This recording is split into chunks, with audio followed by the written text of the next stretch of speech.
Halo Indonesia, apa kabar? Hari ini topik yang sangat menarik sekali akan dibahas bersama saya, Muti dari Lab 45. Ada senior saya, Mbak Kuri Maharani, dan ada Mbak Fitri jauh di sana. Thank you udah hadir di sini via Zoom. Hari ini temanya adalah Women in Men's Field. Cie. Keren nggak Mbak? Keren. Keren. Jadi kebetulan kita bertiga, termasuk saya, studi dan berkarir, iyalah begitu ya, di dunia akademisi, penelitian di bidang keamanan dan pertahanan ya. Saya mau mulai dengan Mbak Kuri dulu deh. Mbak Kuri ini kan doktor pertama di Indonesia, Defense Economics ya Mbak ya. Keren banget. Sama-sama nih Mbak Kuri sama Mbak Fitri PhD-nya di Cranfield University ya. Itu cuma beda tahun aja. Ke Mbak Kuri dulu deh. Mbak Kuri kenapa sih memilih belajar di bidang itu dan berkarir di bidang itu juga? Jadi karir itu memilih saya, bukan saya yang memilih. Seperti Oh, sebuah takdir gitu. iya, iya, iya. Awalnya saya justru bercita-cita jadi peacekeeping Asik, asik. force gitu ya. Kemudian juga sempat mempelajari rekonsiliasi perdamaian. Hmm. Tapi ternyata perdamaian itu adalah sebuah social intervention yang sulit untuk dikaji. Gitu ya. Dan ketika saya S2, kebetulan saya dapat kesempatan untuk belajar pertahanan di ITB waktu itu dengan Cranfield University, dan kepincut di sana bahwa ada banyak hal yang harus kita pelajari dulu sebelum kita masuk ke perdamaian. Salah satunya gimana caranya memikirkan tentang pertahanan, tentang konflik gitu ya. Dan entah kenapa selalu setelah itu mendapatkan pekerjaan selalu di bidang itu. Jadi makin terperosok lebih dalam dan akhirnya nggak bisa lepas. Oh, Dan memang sudah jadi passion sekarang. Oh, udah jadi passion ya. Kalau Mbak Fitri gimana? Memang dari dulu kita kebetulan sama-sama alumni HIUI ya, Betul. S1-nya. HI. Reuni deh. Mbak Fitri gimana Mbak ceritain dong awalnya? Makasih Muti. Kalau cerita saya sebenarnya hampir sama dengan Mbak Kuri, karena kita satu alma mater di 3 kuliah yang sama dan di beberapa tempat kerja yang sama. Kalau dari saya sebenarnya saya mengkaji hubungan internasional dan memang fokus kepada ketidakadaan perempuan di lapangan pekerjaan publik. Nah, pada zaman saya belajar di awal tahun 2000, perempuan banyak sekali sudah mulai masuk ke dalam ranah-ranah pembangunan, tapi belum ke bidang pertahanan. Nah, pertanyaannya pada saat itu adalah mengapa untuk saya, mengapa perempuan belum ada dan kalaupun ada tidak berada dalam posisi yang membuat kebijakan. Dan itu adalah hal yang membuat saya tergerak untuk ingin mengkaji lebih dalam. Gitu.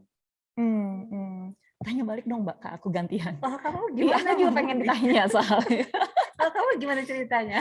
Awalnya itu kan karena waktu S1 kan kita ada pengkhususan kan ya di AHI, aku ambil Pengstrat, pengkajian strategis, terus apa namanya pas ngelihat Mas Andi ngajar gitu kan, waktu itu tuh kayak kalau nggak salah lagi bahas tentang strategi perang dari Napoleon sampai Tuku Umar tuh dibahas gitu, terus langsung yang wah gitu ya kayak seru gitu. Akhirnya S2 di King's College kan iseng-iseng baca websitenya gitu, ternyata ada program Science and Security tentang nuclear weapons. Kan kita belajar tuh Hiroshima Nagasaki, tapi kan kita nggak tahu nih senjata nuklir tuh binatang apa sih gitu, gimana bikinnya gitu kan. Terus ya udah akhirnya kuliah itu, terus kebetulan dosenku, supervisorku baik gitu ya, terus jadi mentor, jadi diajak ke dunia itu gitu, misalnya kayak ada acara-acara IAEA atau lainnya gitu, jadi kebawa sih akhirnya. Terus jadi nggak bisa lepas juga Mbak. Oke. Gitu. Jadi kasus Muti ada sosok inspirasional. Gitu ya. ada.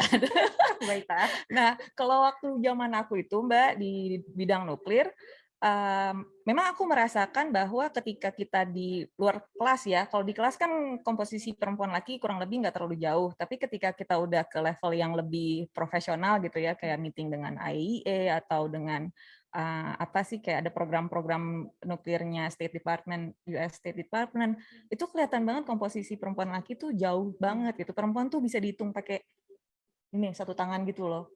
Terus Dan ini ya nuclear weapons kayaknya Mansfield banget. Kalau di bidang Mbak, apakah sama atau beda nih kira-kira Mbak? Ke Mbak Fitri dulu kali ya.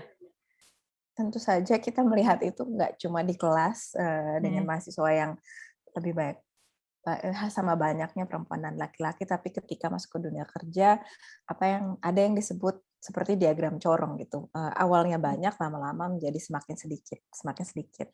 Ada yang mengatakan bahwa ini karena adanya daur hidup biologis di mana perempuan mengambil waktu untuk beristirahat dalam pekerjaannya untuk hamil dan melahirkan, untuk fokus kepada keluarga, untuk kemudian lanjut lagi, tapi banyak sekali yang tidak mampu untuk meneruskan untuk lanjut lagi karena tidak semua bidang menerima kondisi tersebut sehingga mereka harus drop out di tengah-tengah gitu. Nah, dan menurut saya memang banyak sekali bidang-bidang yang didominasi oleh laki-laki, tidak melihat bagaimana adanya perbedaan daur hidup individu di situ. Gitu. Kalau di CSIS tentu saja memang lebih banyak peneliti laki-laki karena sejauh yang saya tahu di Indonesia sendiri tingkat kesempatan untuk mendapatkan pendidikan tinggi bagi perempuan masih cenderung lebih rendah dibandingkan dengan laki-laki. Gantian Mbak Kuri deh. Mbak Kuri soalnya aku sering lihat nih di Instagramnya, selain ngajarkan di HI Binus, Mbak Kuri juga sering dipanggil ke Kemhan gitu kan, ke tempat-tempat lain untuk diminta pandangannya, ekspertisnya gitu. Ceritain dong, Mbak. Ya, memang seringkali di dunia pertahanan atau keamanan yang lebih luas ya, tiba-tiba menyadari loh kok saya perempuan sendiri di dalam ruangan, bukan cuma di dalam panel tapi di dalam ruangan. Gitu ya. Kalau ada perempuan, mungkin perempuannya kayak yang nganterin minum gitu, posisi-posisi yang sifatnya melayani. Ya. Memang tidak bisa terhindarkan karena untuk masuk ke dunia pertahanan itu prosesnya selektif banget ya. Nggak semua orang mau bergelut di bidang itu karena ya terus terang bukan lukratif karir ya, bukan lukratif bisnis kecuali kamu pedagang senjata mungkin. Tapi kalau untuk peneliti maupun akademisi fokus di bidang pertahanan itu terlalu sempit kan sebenarnya, terlalu menuntut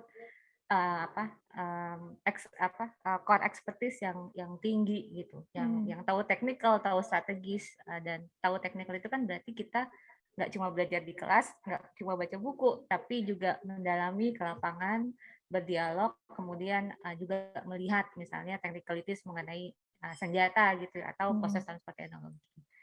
Dan seperti tadi kata Mbak Fitri, seringkali perempuan itu karena dikondisikan secara sosial diharapkan membangun keluarga dan lebih fokus ya untuk misalnya mengurus anak ketimbang laki-laki, meskipun secara kalau agama saya bilang pendidikan anak itu sebenarnya kewajiban laki-laki, tapi lagi-lagi tafsir sosial itu lebih cenderung memberikan beban kepada perempuan dalam membangun keluarga. Ya kadang-kadang kita kepincut ya, karena siapa sih yang nggak kepincut sama anak sendiri, dan kita berpikir oh kita melakukan pengorbanan yang lebih besar dengan mengurus keluarga, mengurus anak, menunggu sampai anak itu besar. Dan mungkin di sini perlu saya tekankan bahwa makanya kita penting ada support system sesama perempuan ya.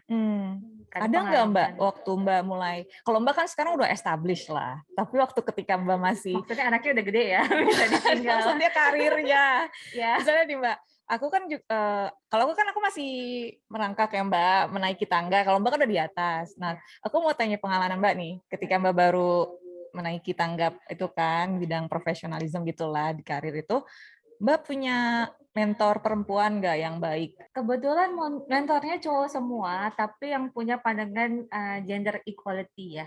Dan itu saya beruntung, ya? Betul. Saya sangat beruntung. Misalnya dari supervisor, kemudian bos, kemudian orang-orang yang Kemhan di Bappenas, semuanya mendukung. Dan jadi seringkali ketika kita diminta untuk mengerjakan sesuatu, saya ditunjuk sebagai tim leader. Nggak masalah buat mereka. Ya. Nanti mungkin bisa di-compare dengan pengalaman Fitri, karena Fitri kan menarik ya, dia sedang mempunyai anak yang lucu-lucunya, sedangkan anak saya udah nggak lucu lagi, udah mau kuliah gitu ya. Jadi tantangan kita berbeda. Tapi kembali lagi, meskipun mentor saya semuanya laki-laki, saya berusaha untuk mengambil ya, apakah itu rekan swap pendukung yang perempuan. Silahkan saya diambil. Merebut gitu ya, merebut kamu dari tangan bosmu yang sekarang gitu ya. Kenapa? Karena buat saya barrier to entry itu salah satunya dikarenakan karena kita merasa takut masuk ke satu bidang kalau nggak ada perempuannya. Gitu. Dan saya ingin membantu ya untuk menunjukkan di sini adalah ada perempuannya satu minimal gitu, teman. Kan ada safety in numbers juga ya. Meskipun tadi saya bilang saya cukup beruntung karena lingkungan yang saya masuk itu selalu mendukung perempuan. Dan tidak hanya misalnya saya tim leader atau misalnya moderator atau pembicara, tapi juga seringkali mereka mau membuka dialog, membuka data, dikritisi secara terbuka gitu, itu oke buat mereka. Enak ya Mbak, enak banget itu. Tapi lagi-lagi kan itu sebuah kepercayaan dan kompetensi yang dibangun tahunan. Dan Betul. saya beruntungnya adalah semua track pendidikan dan karir itu membantu saya mengakumulasi kompetensi. Kebetulan itu semuanya emang linear ya. Betul. Nah, ini tidak selalu terjadi pada semua orang. Betul, gitu betul. kan. Timing sangat penting gitu. Kesempatan itu terbuka dan orang yang kebetulan membuka kesempatan itu nggak punya prejudice terhadap perempuan, itu kan sesuatu yang sangat privilege ya. Iya, benar. Nah, makanya saya mungkin agak kurang bisa dijadikan contoh, terlalu beruntung gitu ya. Tapi saya yakin teman-teman lain itu lebih punya perjuangan ya untuk masuk ke bidang ini. Oke, coba kita lihat, tanya Mbak Fitri, perjuangannya kira-kira gimana? Apakah pernah mendapatkan privilege yang serupa atau lebih banyak perjuangannya Mbak? Terima kasih atas pertanyaannya. Kalau saya sama seperti Mbak Puri, mungkin mentornya ada yang sama, karena kita satu kuliah dan satu beberapa pekerjaan. Satu supervisor ya? Iya, satu supervisor juga. Nah, kalau saya sebenarnya karena dimulai dari S1 di UI, saya dibimbing oleh Mbak Ani Subcipto yang memperkenalkan saya kepada banyak aktivis perempuan. Jadi saya sebenarnya memiliki cukup banyak dukungan moral dari perempuan sebelumnya dan melihat bahwa sebenarnya di mana saya berada sekarang adalah kerja dari pergerakan perempuan 1928, Kongres Perempuan pertama Indonesia. Saya nggak akan mungkin bisa sekolah tanpa misalnya Kartini. Dan di situ saya sebenarnya peran saya sekarang adalah bukan untuk saya sendiri, tapi untuk generasi penerus misalnya. Kalau that lofty ideals is taken forward.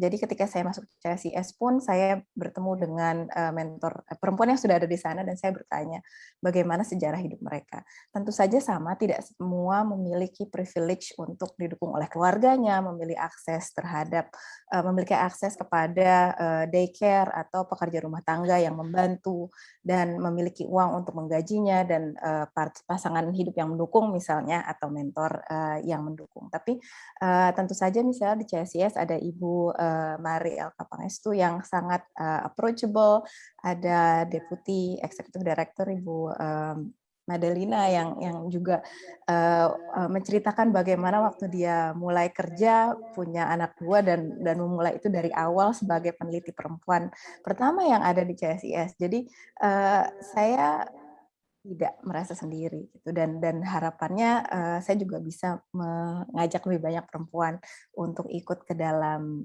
bidang yang kata Mbak Puri mungkin sangat spesifik dan kurang menjanjikan gitu kan untuk saat ini. Kalau Mbak Muti gimana? Aku akhirnya tanya juga ya. Kalau aku gitu. Aku justru apa ya? Waktu awal pertama di London kan belajar tentang nuclear weapons itu, kebetulan memang semua profesornya tuh cowok kecuali ada satu ibu-ibu. Cuma beliau itu agak tertutup orangnya memang, nggak yang gimana sih merangkul gitu kan atau ngajak kemana ada event apa gitu.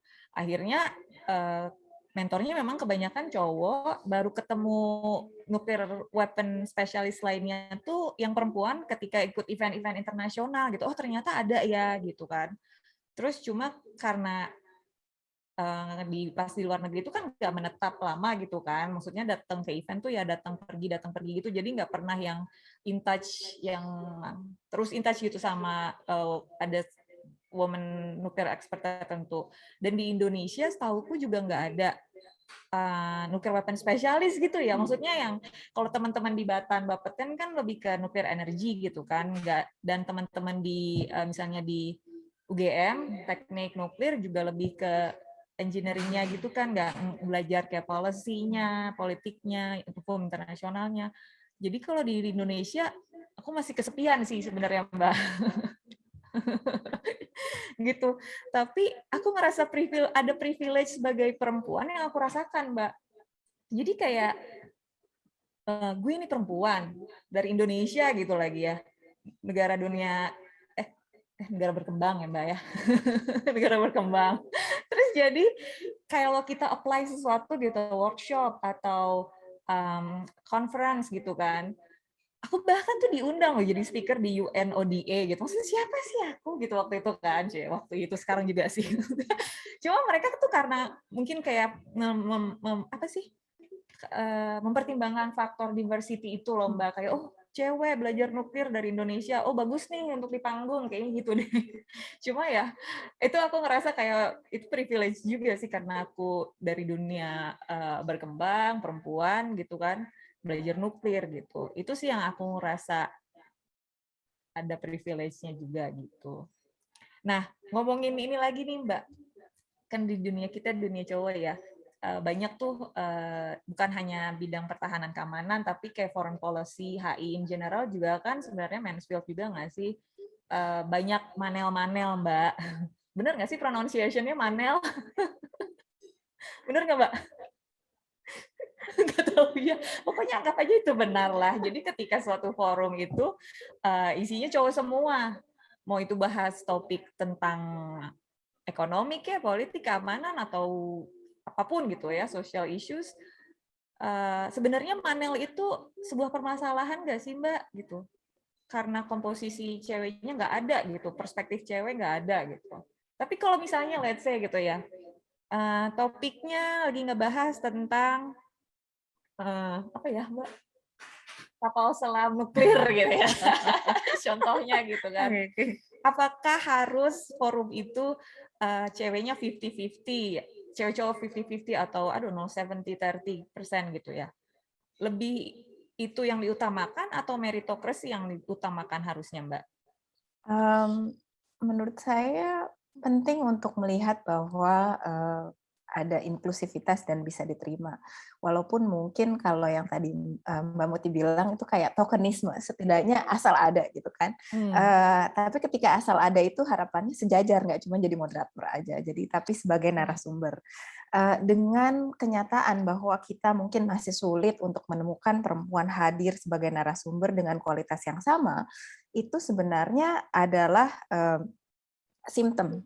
Kita harus cari root cause-nya apa nih, alasannya apa? Apakah pendidikannya kurang? Apakah sebenarnya mereka tidak memiliki akses gitu? Jadi kita harus melihat ketika kesempatan itu ada tapi tidak terpenuhi, kenapa gitu kan?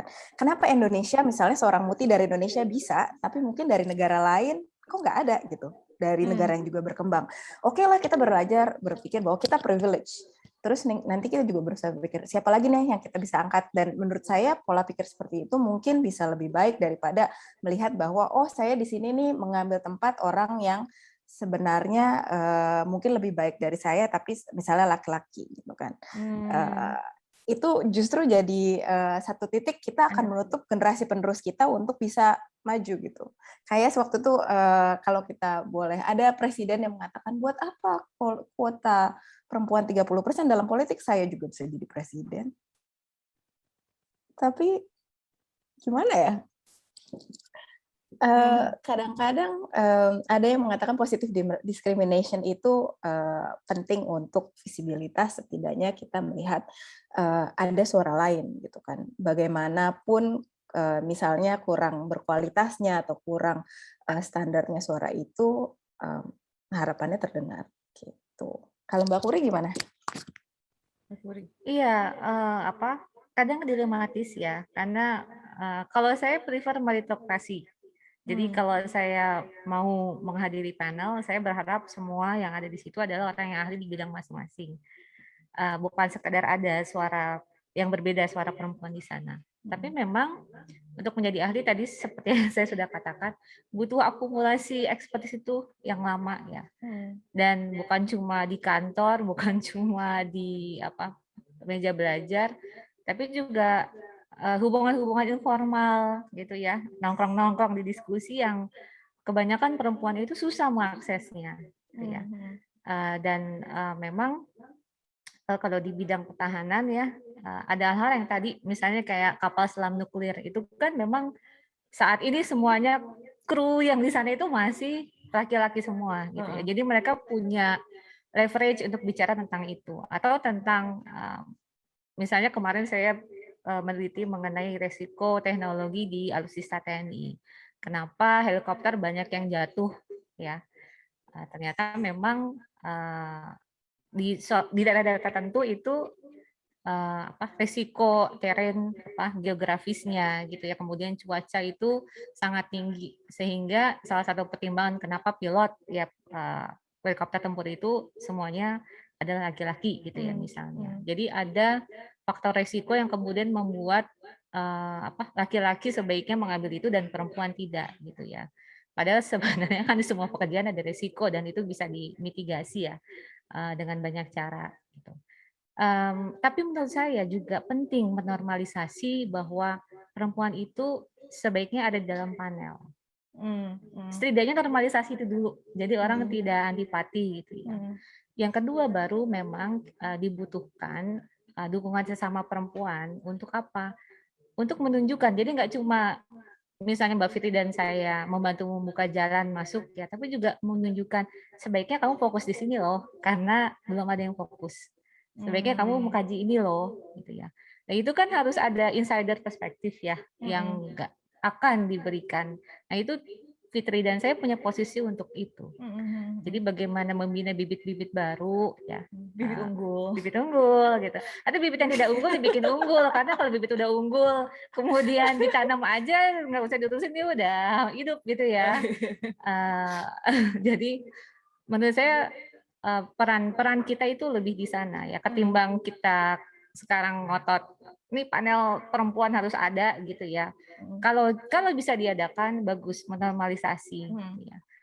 Tapi tugas yang wajib buat kita adalah itu menunjukkan jalan pada generasi berikutnya, fokus kajian apa yang sebaiknya diisi ke depan. Oke. Mbak Fitri, tadi aku tuh pas Mbak bahas itu kan kayak pandangan bahwa oh ya itu tuh kalau dipilih jadi salah satu speaker itu privilege gitu. Atau aku jadi mikir lagi gitu tadi. Kayak iya ya, kenapa gua ngerasa itu privilege gitu. Maksudnya I earned that gitu kan. Maksudnya kayak ini kayaknya ini permasalahan saya sendiri atau juga dirasakan perempuan lainnya ya ketika kita tuh menilai diri kita under apa namanya Mbak? Appreciated apa? Iya, kayak kita tuh melihat diri kita kayak rendah atau kurang atau kayak semacam imposter syndrome itu loh Mbak, kayak ngerasa kayak I don't think I'm good enough gitu ya. Tapi padahal orang lihat kita tuh bagus gitu. Harusnya kita juga lebih bisa pede dan bisa claim gitu loh. I am good at this gitu kan. Kalau ya gue diundang ya it's just normal gitu, bukan karena gue hoki gitu ya atau kayak privilege gitu. Maksudnya kalau semua dilihat privilege tuh kayak gimana ya?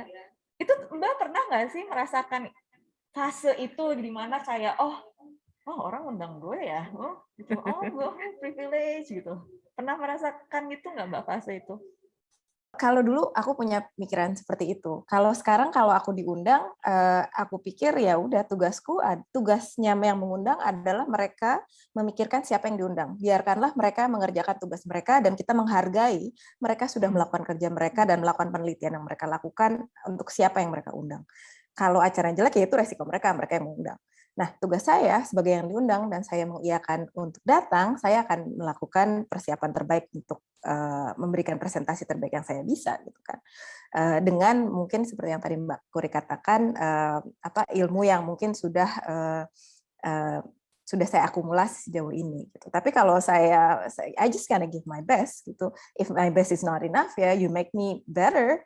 Jadi nggak merasa bahwa saya harus merasa lebih atau merasa kurang baik karena saya perempuan dan saya di situ dianggap sebagai hanya untuk butuh perempuan di panggung gitu.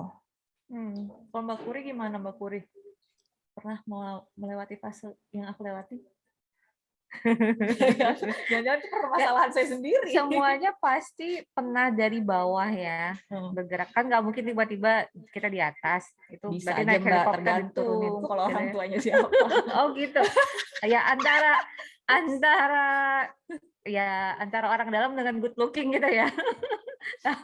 Ya karena tidak ada dua-duanya gitu ya. Orang tua saya bukan tentara, bukan polisi, bukan pejabat ya, pendidik tapi. Jadi ketika kita masuk kemudian diundang ya untuk apakah itu menjadi konsultan atau misalnya moderator saja atau menjadi narsum, memang karena bidang saya sangat spesifik, itu masalahnya bukan untuk saya hadir melengkapi agar tidak manel tadi, humanel tadi ya. Tapi karena memang saya punya core expertise yang spesifik masuk ke bidang itu. Gitu. Jadi makanya saya tidak mengalami kejadian. Oke, mungkin saya denial ya, mungkin Cerita ada aja, juga Mbak, gitu cerita. ya kasus-kasus di mana ya udahlah ini pembicaranya udah cowok semua, at least moderatornya cewek gitu ya.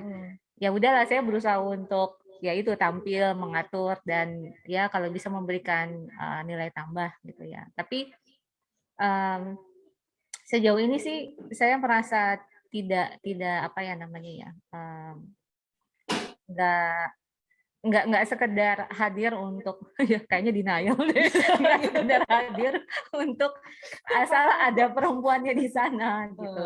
Dan lucunya begini, waktu di Kemhan itu ya, itu kan memang ada bidang-bidang tertentu yang masalahnya bukan cuma gender gap aja, tapi juga sipil military gap ya. Ada beberapa jabatan yang memang itu selalu didominasi oleh teman-teman dari militer dan hanya sedikit yang yang diisi oleh teman-teman sipil. Tapi ada beberapa jabatan tertentu yang bisa diisi oleh teman-teman sipil dan perempuan. Misalnya Kabalitbang, kemudian Dirjen Pothan. Dan ketika mereka ada di posisi itu, mereka juga membuat beberapa gebrakan yang kemudian dikagumi oleh teman-teman di dalam. Gitu ya. Selain itu juga teman-teman di dalam sangat support kepada perempuan ya. Misalnya saya merasakan cukup terharu ketika riset di sana pertama kali. Itu kan kita nggak tahu apa-apa ya. Kita cuma masukin surat terus deg-degan ini terima apa enggak, ya udahlah ngotot aja toh ini pasca reformasi harusnya ada keterbukaan untuk publik gitu ya. Dan waktu itu saya ingat sekali ada seorang staf di Kemhan namanya Ibu Nur Wijayanti. Dan beliau tuh ngotot membawa saya untuk masuk ke semua tempat strategis agar saya bisa dapat data. Jadi itu dukungan-dukungan perempuan yang saya rasakan. Dan saya yakin teman-teman yang mau masuk ke bidang pertahanan juga akan mendapatkan dukungan yang sama. Karena perempuan-perempuan di sana itu saling mendukung. Ya Mbak. Berikutnya nih, isu berikutnya yang aku pengen tanyakan. Kalau di dunia karir nih ya Mbak, kan banyak juga nih ya para feminis yang menyuarakan bahwa we want to see more women gitu kan, di parlemen kah atau di office, mau di private sector juga, tapi jangan jadi yang bawa kopi gitu kan, pagi Pak, gitu jangan kan, maksudnya ya itu boleh, tapi ya kita juga pengen lihat more women di high level gitu kan, di tingkat apa sih kalau company itu pokoknya yang tinggi-tinggi gitu lah Mbak, termasuk kayak CEO lah, terus segala macam menteri kayak gitu kan, lebih banyak lagi. Tapi kalau aku pribadi aku memang lebih gimana ya, aku melihat meritokrasi itu penting banget gitu kan. Kalau menurut Mbak Fitri sama Mbak Kuri nih di karir masing-masing, di kantor masing-masing, merasa juga kah bahwa more woman di high level itu penting dan harus banget gitu? Karena waktu itu aku pernah bahas nih sama Mas Andi gitu kan. Terus setelah Mas Andi bilang, ya boleh nanti kapan-kapan kita tukeran gitu ya, kamu bosnya gitu kan. Nanti terus aku mikir, oh my god, aduh kayaknya mungkin gue nggak mau sih. Jadi maksudnya kayak feminis tuh pengen woman di high level gitu. Artinya kan ya high level itu ya big responsibilities kan Mbak. Maksudnya kayak CEO atau bos gitu kan. Mas Andi misalnya, dia emang tiap hari ongkang-ongkang kaki, minum wine dan smoke cigars gitu kan enggak ya. Maksudnya dia tuh ya super sibuk juga. Maksudnya kalau karyawan kayak aku biasa gitu kan, aku pulang bisa istirahat, nonton K-drama gitu kan. Mas Andi mah langsung kayak ditelepon Pak Jokowi mungkin ya, atau Pak Prabowo atau siapalah gitu kan. Maksudnya kayak jamnya tuh yang nggak kayak jam 9 to 5 kalau untuk yang orang-orang di top level gitu. Apakah perempuan tuh juga aware gitu bahwa ya high level artinya high responsibility juga gitu loh, dan harus mau kompromi dengan misalnya nggak punya social life, nggak bisa waktu ngedate atau ngurus anak gitu kan. Kalau menurut Mbak Fitri, Mbak Puri gimana nih, siapa duluan? Fitri aja, karena pertanyaannya berat. Boleh Mbak Fitri. Terima kasih pertanyaannya. Menurut saya sih sebaiknya tidak mengukur apa yang orang lain bisa ambil atau tidak ambil dengan ukuran kita sendiri, karena kita tidak pernah tahu. Saya ada anggota dewan perempuan yang dia pulang ke rumah dan sama kayak Mas Andi, dia baru bisa nelfon orang-orang yang dia kenal secara personal untuk melanjutkan agenda kedepannya setelah jam 9 malam gitu kan. Setelah dia istirahat, makan, mungkin ketemu keluarga, terus dia kerja lagi gitu.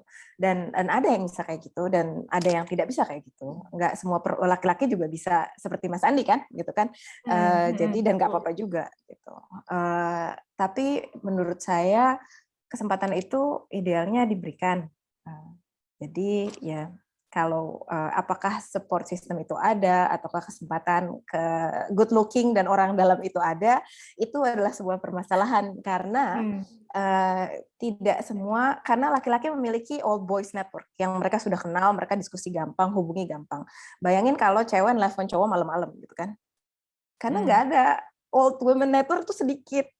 Gue mungkin bisa nih ada orang-orang yang bisa gue telepon jam 9 malam dan gak akan, karena dia perempuan juga gue bisa telepon. Tapi kalau orang on power, orang di atas gue yang pengen gue lobby itu cowok, gue telepon jam 9 malam, gue dimarahin gak sih sama keluarganya? Walaupun itu profesional. Gitu kan. Kecuali keluarga, orang itu gak punya keluarga, itu lain lagi ceritanya. Tapi di satu titik itu, karena kita bermain pada ruang-ruang dimensi gender dan relasi sosial yang juga mempengaruhi kerja kita secara profesional, gitu. Dan bagaimana kita bisa bermain dengan strategik dan efektif pada jam kerja di mana kita dianggap wajar untuk hadir, itu juga adalah sebuah kelehaan kita bekerja. Saya turun lapangan ke daerah-daerah, anggota dewan di daerah atau orang yang diwawancara, oh bisa nanti setelah maghrib. Saya perempuan sendiri di situ wawancara gitu. Dan itu misalnya di kafe merokok gitu kan. Kalau saya orang dari Jakarta datang ke daerah. Kalau orang dari daerah untuk melakukan penelitian dan dia perempuan daerah dan lihat ada perempuan melakukan wawancara di kafe, asap rokok dengan lagu dangdut gitu kan, mereka akan berpikir perempuan macam apa ini. Dan semua sanksi sosial itu akan membuat perempuan untuk yang hadir di sana menjadi tidak merasa dia adalah sosok yang tepat untuk hadir di sana, dan hal itu sebenarnya yang menjadi constraint. Mungkin gue ngomong terus ya. Silakan Mbak Kuri, kalau Mbak Kuri menurutnya gimana? Ya benar sekali. Pengalaman kita karena memang track record pendidikan dan kantor kita gitu ya yang mirip, saya bisa pahami apa yang Fitri jelaskan barusan gitu ya. Lagi-lagi ini masalah privilege ya kalau buat saya, karena seringkali saya juga menelpon orang-orang di atas jam-jam normal gitu ya, dan saya harus menguatkan diri saya untuk melakukannya. Gitu. Ada masa-masa di mana bahkan jam 2 pagi kalau misalnya masa perlu dan penting ya harus dikontak, ditelepon gitu ya. Perkara yang di sana membalas atau tidak itu masalah kedua gitu. Atau kita dianggap apa gitu ya. Tapi mungkin gini, penting untuk kita membangun sebuah reputasi ya. Saya nggak bilang reputasi saya bagus, mohon jangan disalah tafsirkan. Tapi gini, penting buat kita punya inner circle ya, yang saling menguatkan dan menciptakan mitos mungkin tentang kita ya, mitos. Jadi kayak, wah peneliti yang ini memang dia expert di bidang ini. Gitu ya. Kan orang nggak ujuk-ujuk expert ya, itu harus dibantu ya, dipersepsikan sebagai expert itu harus dibantu.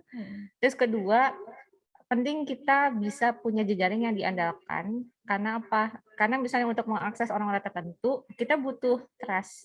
Iya. Kan kita tidak bisa menelpon orang yang kita tidak kenal di jam 10 malam karena tadi ya kita dianggap mengganggu keluarga segala macam. Tapi kalau kita mendapatkan kontaknya dari teman kita yang kemudian memberikan pengantar dan pemahaman, itu dipersepsikan secara lebih positif. Gitu.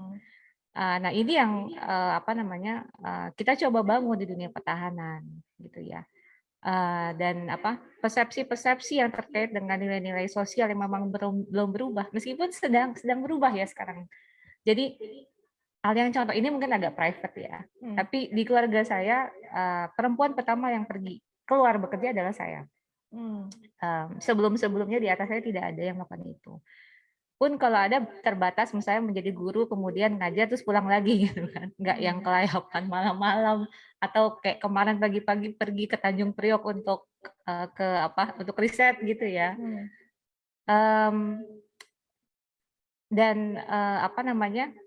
Ketika saya melihat keluarga kakak saya gitu ya, yang juga tidak boleh bekerja oleh keluarganya, tapi karena memang ada pertimbangan anaknya yang autis ya, jadi akhirnya mereka buat kesepakatan ya udah saya fokus untuk mengurus anak, yang satu fokus kerja karena memang untuk perawatan anak yang punya kekhususan kan sangat mahal ya, di Indonesia itu sangat mahal.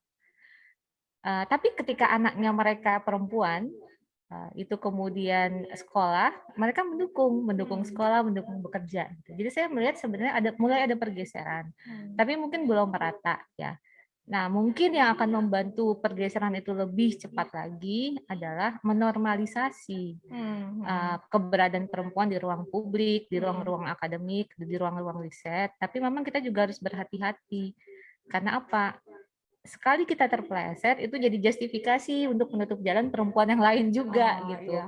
Jadi Benar-benar. saya, Mbak Fitri, peneliti-peneliti lain yang dianggap ini sudah di depan nih gitu ya. Meskipun kami sebenarnya juga bukan kooperatif ya, ada orang-orang lain yang jauh lebih hebat, Ibu Dewi Fortuna Anwar, Bu Naru Pangestu dan yang lainnya yang lebih dulu. Kami punya kewajiban juga untuk menjaga itu, bahwa image ini kan masyarakat berbasis image sekarang ya, bahwa image perempuan bekerja riset di bidang keamanan pertahanan itu adalah memang perempuan-perempuan yang layak untuk ada di sana dan bermanfaat untuk nusa dan bangsa. Kira-kira begitu, bukan begitu Mbak Fitri? Nanti saya GR dan saya kesimpulan sendiri. Setuju. Mbak, aku ada pertanyaan terakhir nih. Kita udah ngobrol udah panjang banget ya. Mungkin yang nonton udah agak kelelahan sampai ambil popcorn berapa kali. Pertanyaan terakhir. Ini juga isu yang udah banyak banget dibicarakan. Gender pay gap. Apakah kita yang berkarir di dunia men's field ini melihat ada gender pay gap itu? Dan apakah pay gap itu tuh ya karena gender gitu? Maksudku sesuatu itu aku ngelihatnya nggak penyebab sesuatu tuh menurutku bisa multiple gitu loh. Kayak oke, pay gap itu ada, tapi aku ragu kalau itu benar-benar berdasarkan karena gender aja gitu. Pasti ada faktor-faktor lain yang bermain yang mempengaruhi itu juga gitu. Misalnya kayak kalau gimana ya, selain meritokrasi kalau meritokrasi kan lebih kayak ya udah lu kompetensinya gitu kan. Tapi misalnya kayak kalau cowok, gue kayaknya kesannya membela cowok ya. Itu maksudnya gimana? Aduh, takut ada yang nonton. Terus tapi ada gimana ya? Maksudnya gini loh. Oke, pay gap itu ada, tapi aku ragu kalau there's only like single reason gitu loh. Ini pure gender gitu. Kalau misalnya aku cewek, Mbak Puri misalnya cowok lah gitu. Ya kompetennya sama, semuanya sama, cuma karena gendernya beda aja itu gajinya jadi beda gitu. Aku sih ragu gitu. Aku merasa banyak variabel lain yang bermain di dalamnya gitu. Itu banyak deh. Tapi aku mau tahu nih Mbak Fitri melihat itu nggak sih? Ini agak private ya bertanyanya ya. Tapi kalau misalnya nggak ngelihat di Mbak Fitri sendiri, mungkin bisa Mbak Fitri bisa share misalnya, temen di field lain gitu, perempuan juga ternyata merasakan adanya gender pay gap itu. Permasalahan pay gap ini kan memang multidimensi ya. Ada beberapa mohon maaf teman-teman NGO yang Kenapa mohon yang maaf, Mbak? idealis, tapi mungkin kalau dilihat gap antara gaji yang paling rendah dengan tinggi itu jauh banget gitu ya. Itu terjadi di banyak kantor gitu. Tadi saya tepat lihat contekan, jadi pay gap terkait dengan gender di Indonesia itu cukup banyak. Bahkan di kantor-kantor yang yang harusnya sudah berbasis meritokrasi ya, kayak Citibank gitu. Tadi saya lihat 30% perbedaannya antara perempuan dan laki-laki. Tapi ada juga disebut mereknya Mbak, takut nanti. tapi ada kantor-kantor yang mereka sudah menerapkan equality ya. Kayak Ferrari, jadi kalau yang mau gajinya sama, pergilah ke Ferrari. Gak tahu yang jualan Ferrari itu juga gitu juga kayak. Ada upaya-upaya untuk menyetarakan ya. Ada ini sebenarnya Mbak Fitri yang lebih paham. Saya cuma baca aja tadi sekilas. Tapi gini, saya itu sekali lagi bukan cara yang baik karena saya tidak mengikuti karir yang ada. Saya membangun karir saya sendiri. Kenapa ya? Karena pertimbangan saya punya anak, saya tidak pernah bekerja full time di sebuah kantor yang saya kemudian bisa membandingkan slip gaji saya dengan rekan pekerja selevel yang laki-laki. Karena apa? Yang saya lakukan itu sangat spesifik, nggak bisa diukur. Kalaupun misalnya itu dalam bentuk joint project bersama ya, yang saya tahu sih ya. Bahwa saya diberikan insentif yang sama rata dengan teman saya yang laki-laki. Apakah itu hal yang baik? Enggak juga sebenarnya, karena harusnya kita lebih tinggi ya. Harusnya iya. Saya merasa sebenarnya justru dengan penyamaan gaji itu juga nggak tepat gitu ya. Karena ada hal-hal yang seharusnya perempuan juga diberikan lebih gitu ya, dalam posisi-posisi tertentu, atau laki-laki diberikan lebih juga mungkin ya. Coba misalnya seperti kalau single mom gitu ya, tanpa keluarga kan butuh adanya misalnya childcare tadi ya yang disebut sama Mbak Fitri, yang itu mahal loh childcare itu ya.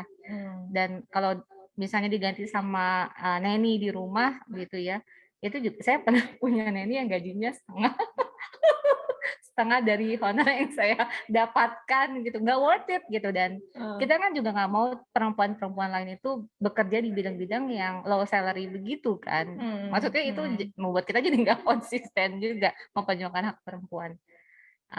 Tapi ada investasi yang harus dilakukan oleh negara buat perempuan agar bisa berkembang lebih maju, yang kelihatannya seperti cost premium. Ya, tapi sebenarnya kalau kita kaji lagi dampaknya perempuan masuk ke wilayah publik itu pasti juga punya pengaruh besar terhadap negara itu sendiri. Minimal ya dari segi pendidikan anak lebih terjamin kalau ada childcare yang baik gitu ya. Kemudian juga dari sisi banyak hal dalam pembangunan di mana perempuan bisa berpartisipasi itu juga akan menjadi lebih baik. Kesehatan gitu misalnya ya. Saya nggak ngebayangin tuh perempuan-perempuan di Taliban sekarang kalau misalnya dokter-dokter perempuan nggak bisa berprofesi lagi ya, atau kampus-kampus ditutup gitu ya atau dibatasi. Jadi itu mungkin salah satu yang membuat isu gender based pay discrimination gitu ya atau pay gap itu kemudian mungkin menjadi isu yang saat ini karena pandemi refocusing gitu ya, orang nggak begitu mikirin lagi gitu ya. Ada kesempatan dari digitalisasi yang sekarang terjadi. Kita bekerja nggak perlu keluar, nggak perlu ninggalin anak. Tapi dia ada tantangannya lagi, tadi tanya Mbak Fitri. Buat saya itu mengurangi cost. Nah, jadi menurut saya digitalisasi itu adalah salah satu teknologi yang bisa dieksploitasi untuk makin memperluas peluang untuk perempuan ya berkarir di publik gitu ya, tapi tanpa meningkatkan cost premium yang tadi. Gimana Mbak Fitri pengalamannya? Iya, Mbak Fitri nih kerja di rumah selama masa pandemi. Sebenarnya makasih loh Mbak Kuri udah dijawab, saya membangun dari jawaban itu aja. Kalau di TNI misalnya ada kalau gender itu kan kalau untuk perempuan ada tunjangan untuk kosmetik loh 50.000. Jadi waktu itu saya pernah deketi, mohon diperjuangkan untuk dinaikkan. Karena cuma 50.000 nggak cukup beli lipstik. Terus saya bilang terima kasih Bu, nanti saya akan sampaikan. 50.000 Mbak? Nggak lama kok. Nah, jadi sekarang udah naik jadi 75.000. Alhamdulillah. Alhamdulillah. Eh, nah, kalau untuk laki-laki itu ada tunjangan keluarga anak. Nah, itu yang mungkin berbeda karena tadi Mbak Puri sudah mengatakan untuk perempuan yang kepala keluarga bagaimana. Itu adalah sebuah masalah. Kalau di KSI sendiri berefleksi kepada kantor saya, ada tunjangan anak untuk laki-laki 50.000. Tunjangan istri per bulan, per hari, per bulan. Nah, kalau perempuan nggak ada, tapi ya itu jumlahnya kecil, jadi mungkin bisa agak didismiss. Tapi nggak semuanya bisa privilege untuk seperti itu juga. Saya sama seperti Mbak Kuri, bukan kelompok orang yang memiliki jalan karir yang lurus gitu. Dan mungkin yang membuatnya saya mengatakan hal yang mengapa gender gap itu persisten di Indonesia adalah kalau kita melihat bagaimana laki-laki dan perempuan itu bekerja, perempuan itu lebih banyak terserap di sektor informal di mana mereka tidak memiliki jaminan terhadap upah minimum, misalnya jaminan untuk kelangsungan bekerja dan juga untuk kecelakaan misalnya pekerja domestik. Sementara kalau laki-laki mereka mungkin sudah diterima di pekerjaan publik, walaupun ada dengan digital teknologi pekerjaan yang tadinya kita tidak anggap pekerjaan seperti tukang tukang ojek menjadi mitra Gojek sekarang, itu juga perlu dilihat bagaimana apakah upah mereka menutup. Nah, kalau kita melihat bagaimana ke gender gap ini hadir, kita juga melihat siklus hidup individu. Karena perempuan itu ketika mereka hamil, pada hamil tua dan melahirkan, mereka mungkin tidak bisa langsung masuk ke bidang pekerjaannya langsung kerja. Gitu. Kalau di Indonesia kita masih untung, kita masih ada undang-undang 3 bulan cuti dibayar.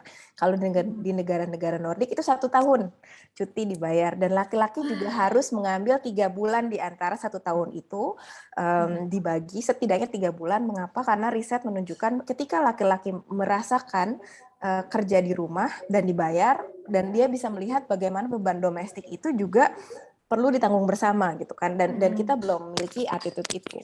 Sementara kalau di Amerika sendiri tidak ada cuti melahirkan yang dibayar, jadi kita bisa melihat Indonesia lebih beruntung gitu. Kalau kita jadi gitu. Kalau Muti gimana di Lab 45? Belum tahu mengenai aturan itu. Muti belum hamil, belum. Nanti akan ditanyakan ke atas. Ada gender pay gap nggak sama Mas Andi? Nanti saya mau tanya ke Mas Gigin dulu ya. Aduh, oke deh. Mbak, ini tuh kita rencananya padahal ngobrolnya cuma mau 30 menit, tapi ini udah kayak 2 jam nggak sih? belum. Aduh, ya ampun. Makasih banyak Mbak Fitri, Mbak Kuri. Aku senang banget ngobrol-ngobrol ini. Semoga yang nonton di rumah mendapat inspirasi atau informasi Hidayah. atau jadi mendapat semangat lah gitu bahwa ya cewek juga kenapa emangnya di Mansfield gitu kan, bisa aja jadi kalau misalnya mau mencari mentor bisa menghubungi Mbak Kuri dan Mbak Fitri gitu ya, dan Mbak Muti. Oh boleh, saya udah bisa jadi mentor ya. Oke deh, itu aja obrolan hari ini. Semoga menyebarkan inspirasi. Sampai ketemu di obrolan berikutnya. Bye-bye.